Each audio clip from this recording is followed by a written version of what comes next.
voici la vidéo de présentation du LG Optimus G Pro. Donc il s'agit en fait du grand frère du LG Optimus G. On est face à une phablette, c'est-à-dire qu'on a un écran qui fait plus de 5 pouces, vu qu'on est sur une diagonale de 5,5 pouces, avec une résolution de 1920 par 1080 pixels. Donc c'est un produit qui est tout de même assez grand, assez encombrant, il reste plutôt léger, assez maniable. C'est vrai que toutes les applications sont pas forcément faciles à utiliser à une seule main, mais on verra plus tard que LG a réalisé quelques petits ajustements pour justement tenter de simplifier au maximum l'utilisation de ce phablet. Donc une finition assez classique. À l'arrière, la coque affiche un motif plutôt agréable, c'est assez robuste, donc la coque peut s'enlever pour accéder à la batterie mais également au port micro SD.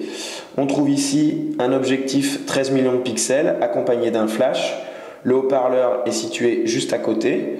Les tranches sont relativement épaisses, elles abritent plusieurs touches, donc ici le bouton d'alimentation. En bas on trouve le connecteur chargeur. Sur ce côté-ci, les touches pour ajuster le volume.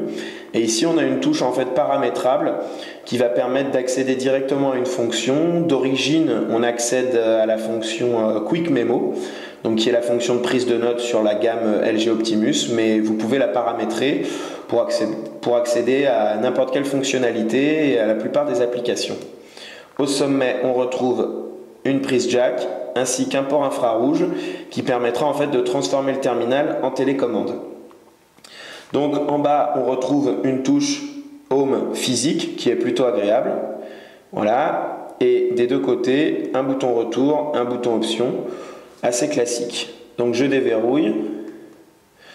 Voilà, on retrouve l'interface maison de LG qui est plutôt agréable et qui a surtout la chance d'être assez fluide. Donc le défilement des différents menus, le chargement des applications se fait vraiment avec une très grande fluidité. Les temps de latence sont complètement gommés. En termes de processeur, on tourne avec un modèle Qualcomm Snapdragon 600 qui embarque 4 cœurs cadencés à 1,7 GHz. Donc les résultats sont vraiment très bons, le benchmark est très satisfaisant et le terminal ressort avec un score dans les mêmes eaux que celui du Sony Xperia Z. On retrouve en haut bien évidemment le menu déroulant avec Q-Slide Apps qu'on a déjà vu sur le LG Optimus F5, donc qui est en fait une sorte de gestion du multitâche assez sympathique, c'est-à-dire que je vais pouvoir ouvrir des petites fenêtres et je peux en ouvrir deux en même temps. Voilà, donc là j'ai mon agenda, je redimensionne ici si je le veux en plus grand, je baisse et si je veux les faire disparaître temporairement, voilà, je passe en mode invisible. Je reviens ici, je ferme, voilà, et là je passe en mode plein écran. Donc c'est vrai que c'est assez sympa, au final ça ralentit très peu le terminal, on peut faire tourner une vidéo, donc parmi les applications disponibles dans Q-Slide Apps, donc les vidéos, le navigateur internet, l'application mémo, l'agenda et la calculatrice. Donc on revient là. En termes d'application, donc on retrouve tout ce qu'il y a de plus classique sur un smartphone Android. En revanche, LG a intégré quelques fonctionnalités maison. Donc Quick Memo accessible ici, voilà, la touche paramétrable. Donc c'est classique, hein, c'est vraiment un système de prise de notes assez simplifié. Voilà, je vais revenir. Donc voilà, je peux prendre des notes sur à peu près tous les écrans. Ici, je choisis le style de couleur, le style de pointe, j'enregistre et tout. Donc je peux vraiment prendre des notes aussi bien sur ce fond d'écran là que sur une photo, sur une page vierge. Donc voilà, c'est vraiment très pratique. On regrette juste en fait qu'il n'y ait pas de stylet qui permette une saisie un petit peu plus précise, parce que c'est vrai qu'au doigt, on a un petit peu du mal à écrire un texte un petit peu précis. Donc voilà, je ferme ici. Donc comme je vous ai dit, cette touche est paramétrable. Voilà, on va juste aller faire brièvement un petit tour. Voilà, bouton rapide. Et voilà, et là je choisis en fait quelle application va être associée à ce bouton. Donc on peut voir qu'il y a vraiment quasiment toutes les applications du terminal. On revient à la page d'accueil. Donc parmi les autres applications développées par LG, on a Quick Translator qu'on a déjà vu, qui est assez pratique en fait, qui permet de traduire soit un mot, soit une phrase, soit un paragraphe tout entier. Elle est associée, cette fonction, à l'option dictionnaire en fait, qui permet une traduction encore plus précise, parce que si vous ne téléchargez pas de dictionnaire, c'est Google Translation qui se chargera de la traduction, et c'est vrai que les résultats sont parfois un petit peu aléatoires. On retrouve LG Backup ici pour faire des sauvegardes, pour restaurer le terminal. Voilà. Qu'est-ce qu'on a d'autre? Smart World, qu'on a déjà vu, qui est une sélection d'applications faites par LG. Plutôt pertinent, mais au final, c'est vrai qu'on préférera quand même l'App Store. Alors, Quick Remote, je vous en parlais, qui permet en fait de transformer votre terminal en télécommande via le port infrarouge. Donc l'application fonctionne plutôt bien. Nous, on l'a testé avec un téléviseur LG, donc on n'a vraiment pas eu de problème. Le paramétrage est très rapide. On peut ensuite ajuster le volume, changer les stations. Voilà, ici on a une petite option sympa qui permet en fait d'associer chaque appareil avec une pièce de la maison. Voilà, là je vais vous montrer brièvement. Voilà, ça c'est à peu près toute la liste des appareils qu'on peut appairer. Donc voilà, c'est assez pratique. Bon, on s'en servira quand même très peu, ça reste moins pratique qu'une vraie télécommande, mais c'est un petit plus assez appréciable.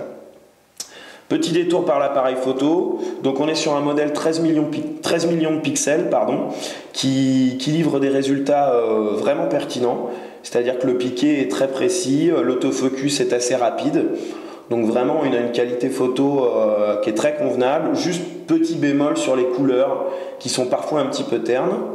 Donc on retrouve voilà, tous les réglages habituels avec les différents effets de couleurs, un stabilisateur, ici on a voilà, les différents modes avec ce qu'on avait déjà vu sur le Galaxy S4, et voilà. Donc un mode qui permet en fait de soit prendre des photos, soit filmer en même temps, simultanément avec les deux capteurs. Donc voilà, donc ça c'est plutôt agréable. En termes d'autonomie, on est sur une batterie 3140 mAh, plus un logiciel d'économie de batterie. Donc les résultats sont plutôt corrects, à part en vidéo où c'est vrai que l'Optimus G Pro est assez gourmand. Sinon, testé de manière intensive, on a réussi à tenir environ une journée et demie sans avoir à recharger la batterie. Pour la mémoire, on est sur du 32 Go en mémoire interne avec un port micro SD. Par contre, il est vrai qu'on a constaté, nous, qu'en allant dans les paramètres pour jeter un œil un petit peu à l'espace de stockage, voilà, on se rend compte qu'en fait le terminal affiche 10 Go disponibles et au final à peine un petit peu plus que 8 avec toutes les applications qu'on a pu déjà installer. Donc voilà, donc c'est vrai qu'il y a une sorte de différence assez importante par rapport à la fiche technique. Heureusement, comme je vous disais, il y a un port micro SD qui va pouvoir permettre d'étendre l'espace de stockage. En termes de connectique, on est sur un produit qui est ultra connecté. Donc on a du Wi-Fi, du NFC, la 4G, ainsi que la fonction Miracast qui permet pas mal d'échanges avec un téléviseur ou d'autres accessoires compatibles. Donc au final, le LG Optimus G Pro est commercialisé à 600 € hors pack. Donc certes, c'est un prix élevé, mais qui est un petit peu plus faible que celui des concurrents directs de ce terminal. Il est vraiment très très agréable.